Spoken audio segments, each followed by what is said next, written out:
આપ જાણો છો છેલ્લા 24 કલાકમાં ખૂબ સારો વરસાદ જિલ્લામાં થયો છે.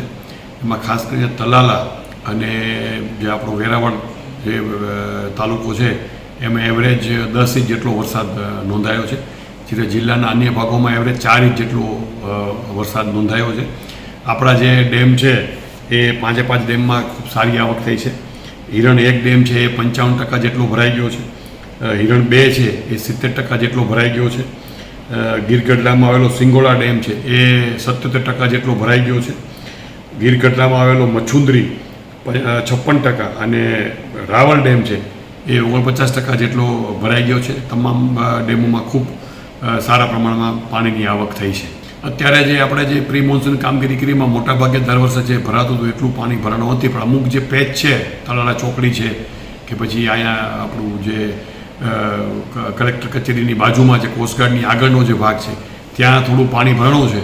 અને અમે એસપી અને રેવન્યુ બંનેની ટીમ એટલે પોલીસની ટીમ અને રેવન્યુ ટીમ દરેક જગ્યાએ આવા જ્યાં વોટર લોગિંગ થયા છે ત્યાં આપણે હોમગાર્ડ, કોન્સ્ટેબલ્સ અને તલાટી મંત્રીઓની ડ્યુટી આપેલી છે. લોકો આ પાણીમાં જોખમ જણાય ત્યાં ઉતરે નહીં ખાસ કરીને, અને ખોટું જોખમ ન લે એવી એક સાવચેતી રાખવા પણ એક અપીલ કરવામાં આવેલ છે. અને હજુ પણ વરસાદની આગાહી છે જ, અને હવે આપ જાણો છો તમામ નદી નાળા છે એ ભરાઈ ગયા છે.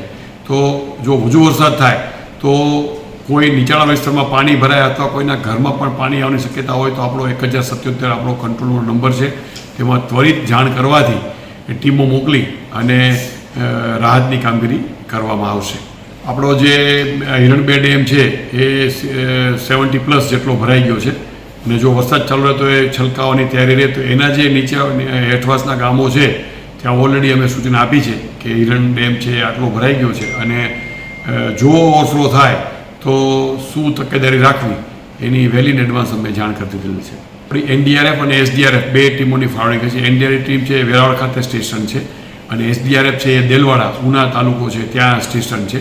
એ લોકોએ જે વિસ્તારોમાં દર વર્ષે જે પૂરની પરિસ્થિતિથી વોટર લોગિંગને થતું હોય તેની એડવાન્સમાં રેકી પણ કરી લીધી છે. તે લોકોએ પેટ્રોલિંગ પણ કરી લીધું છે રેવન્યુ અને પોલીસ સ્ટાફ સાથે, અને એ લોકોના એકદમ રેડી છે. જ્યાં પણ એવી પરિસ્થિતિ ઊભી થાય તો એ થોડા જ મિનિટોમાં ત્યાં પહોંચી અને બચાવ કાર્યમાં જોડાઈ જશે. આજે સ્કૂલમાં તો ડીઓ અને ડીપીઓએ સૂચના આપી દીધી છે એમની મુનસબી પર રજા જાહેર કરવાની. ઘણી સ્કૂલો જે છે એને પોતે આજે રજા પણ જાહેર કરી દીધી છે.